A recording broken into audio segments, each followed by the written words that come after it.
Thiruvananthapuram central സ്റ്റേഡിയത്തിൽ governor Arif Muhammad Khan ദേശീയ പതാക ഉയർത്തിയതോടെ സംസ്ഥാനത്തെ റിപ്പബ്ലിക് ദിനാഘോഷങ്ങൾക്കും തുടക്കമായി.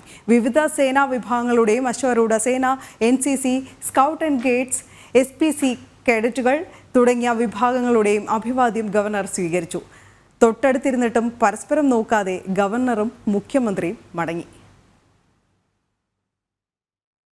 മലയാളത്തിൽ റിപ്പബ്ലിക് ദിനാശംസകൾ അറിയിച്ച ഗവർണർ തന്റെ പ്രസംഗത്തിൽ ഉന്നത വിദ്യാഭ്യാസ രംഗത്തെ ബാഹ്യ ഇടപെടലുകളും സൂചിപ്പിച്ചു. ഇത്തരം ഇടപെടലുകൾ അക്കാദമിക് രംഗം മലിനമാക്കുന്നതായും ബാഹ്യ ഇടപെടലില്ലാത്ത സ്വതന്ത്ര വിദ്യാഭ്യാസ സ്ഥാപനങ്ങൾ വേണമെന്നും ഗവർണർ ആരിഫ് മുഹമ്മദ് ഖാൻ പറഞ്ഞു. Education is the chief means by which a society is transformed.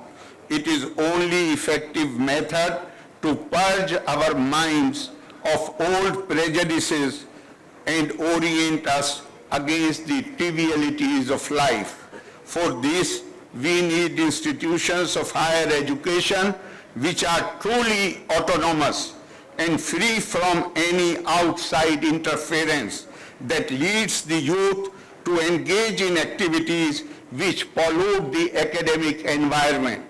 രാവിലെ 9 മണിയോടെ ഗവർണർ സെൻട്രൽ സ്റ്റേഡിയത്തിൽ ദേശീയ പതാക ഉയർത്തി. പരേഡിനായി അണിനിരുന്ന സേനാവിഭാഗങ്ങളെ ഗവർണർ തുറന്ന ജീപ്പിൽ വീക്ഷിച്ചു.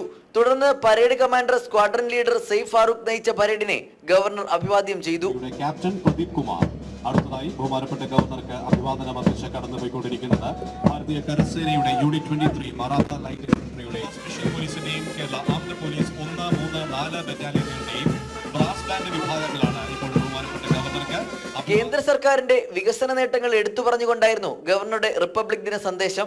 ഗവർണർ പ്രസംഗം തുടങ്ങിയതും അവസാനിപ്പിച്ചതും മലയാളത്തിൽ തന്നെയാണ്. ഗവർണർ മുഖ്യമന്ത്രിക്ക് അടുത്താണിരുന്നതെങ്കിലും ഇരുവരും പരസ്പരം നോക്കിയില്ല. ഇന്നലെ നിയമസഭയിലും ഇരുവരും മിണ്ടിയിരുന്നില്ല. മടങ്ങുമ്പോൾ ഗവർണർ അഭിമുഖമായി നിന്ന് കൈകൂപ്പിയെങ്കിലും ഗൗനിക്കാതെ മുഖ്യമന്ത്രി ഒഴിഞ്ഞു മാറുകയായിരുന്നു.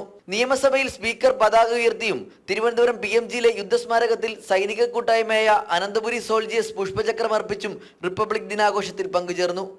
ജനം, തിരുവനന്തപുരം.